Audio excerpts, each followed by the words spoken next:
이 사이언스 투데이 요일별 특화 프로그램, 오늘은 특허 앤 이슈 코너입니다. 오늘은 한국지식재산전략원의 전상규 전문위원과 함께 흥미로운 발명과 또 특허에 대해서 알아보는 시간 가져보겠습니다.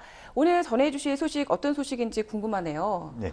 네. 무더위가 계속되는 가운데 원전 가동 중단 사태와 네. 전력 소비량이 급적으로 최악의 전력난이 예상되고 있는데요. 오늘은 전력 소비량이 많은 피크 시간대에 사용하기 위해 전기를 저장하는 에너지 저장 장치 중에서 레독스 흐름전지라는 것에 대해서 소개시켜드리려고 합니다. 2차 전지라고 하면은 뭐 일반적인 리튬 전지를 많이 들어봤는데요. 네. 이 레독스 흐름 전지라고 하면 좀 생소한데 어떤 것인지 좀 설명을 좀 자세하게 해주세요. 예. 레독스는 영어로 산화와 환원을 얘기하는 것을 줄임말인데요. 레독스 흐름전지는 전해액의 산화 환원을 이용해서 충전과 방전이 되고 전해액의 화학적 에너지를 직접 전기 에너지로 저장하는 전지입니다. 레독스 흐름전지는 초기에 설치 비용이 적게 들고 용량 제한이 없어서 대용량화가 가능하고요. 수명이 오래 간다는 장점이 있어 최근에 연구가 활발하게 진행되고 있습니다. 그렇군요. 여러 가지 장점을 가지고 있는 전지인 것 같은데 구체적으로 어떤 원리를 이용하는지 좀 더 자세하게 알 필요가 있을 것 같아요. 네. 레독스 흐름전지는 산화 상태가 다른 활성 물질을 포함하는 전해액이 이온 교환막을 사이에 두고 만날 때 전자를 주고받아 충전과 방전이 되는 원리를 이용하는 건데요. 일반적으로 레독스 흐름전지는 전해액이 담겨있는 탱크와 충전과 방전이 일어나는 전지셀, 그리고 전해액을 탱크와 전지셀 사이에 순환시키기 위한 순환 펌프로 구성됩니다. 산화와 환원이 일어나는 전지셀과 전기에너지가 저장된 탱크가 분리된 구조이기 때문에 전기셀의 수를 변경해서 출력을 자유롭게 조절할 수 있고요. 전해액을 담고 있는 저장 탱크의 용량을 어떻게 정하느냐에 따라 전기 용량도 자유롭게 설계가 가능한 장점이 있습니다. 그렇군요. 이 출력과 용량을 자유롭게 설계할 수 있는 점이 좀 장점이라고 말씀해 주셨습니다. 이 밖에도 레독스 흐름 전지, 다른 2차 전지에 비해서 어떤 장점들이 있을까요? 네. 앞서 말씀드렸듯이 레독스 흐름 전지는 여러 개의 전지 셀들을 스택으로 구성할 수 있고 같은 탱크에 저장된 전해액을 이 스택에 공급하게 되는데요. 그렇기 때문에 다른 2차 전지에 비해 셀들 간의 출력 편차가 적어 셀 밸런싱 작업이 필요가 없습니다. 그리고 상온에서 작동되고 전해액에 위험물이 사용되지 않기 때문에 유지 보수도 쉽다는 장점이 있고요. 물론 이산화탄소를 배출하지도 않고 전해액을 반영구적으로 순환시키면서 재사용이 가능하기 때문에 비용도 적게 들고 자원을 효과적으로 활용할 수 있는 장점이 있습니다. 네, 알겠습니다. 여러모로 좀 장점이 많은 레독스 흐름 전지를 앞으로 좀 착용하기 위해서는 넘어야 할 산도 많지 않을까 하는 생각이 드는데 어떤 기술이 중점적으로 연구되고 있나요? 2차 전지를 대용량 전력 저장 장치로 이용하기 위해서는 에너지 밀도가 높아야 하고 오래 가고 가격도 저렴해야 하는데요.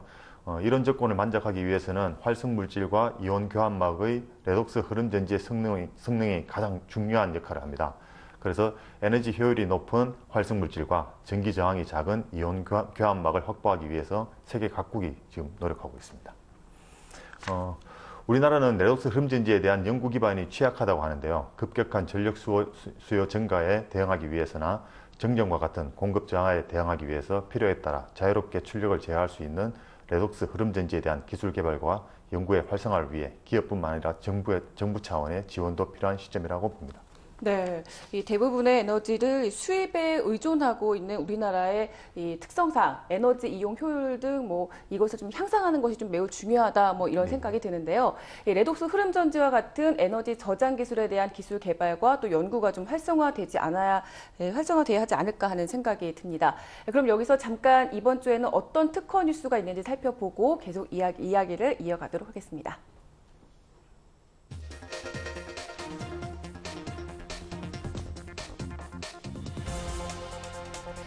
최근 클라우드 컴퓨팅과 관련된 클라우드라는 단어가 결합된 상표 출원이 급격하게 증가되고 있는 것으로 나타났다고 합니다.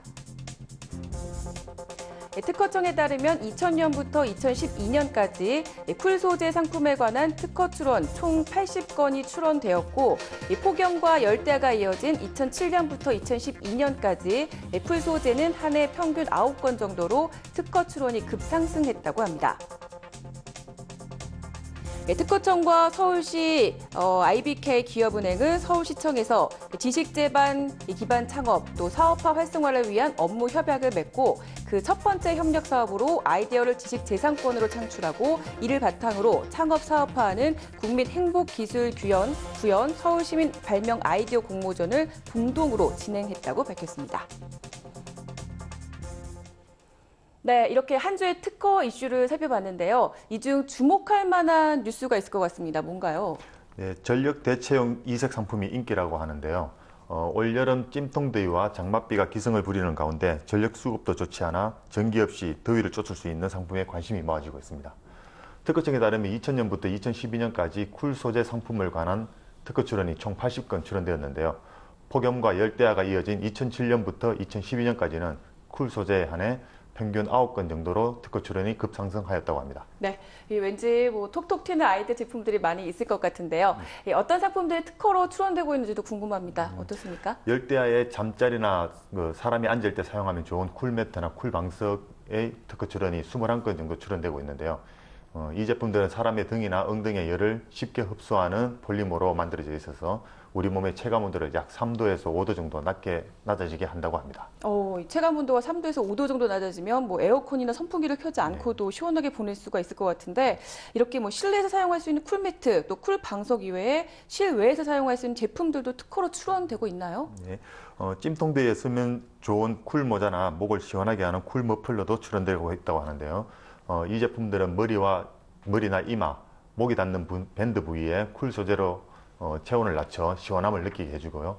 야외 활동을 할 때 자외선으로부터 팔을 보호해주고 시원함을 느끼게 해주는 쿨토시나 조끼에 쿨 소재를 적용한 쿨조끼 등 다양한 쿨링 매직 상품들도 눈에 띕니다.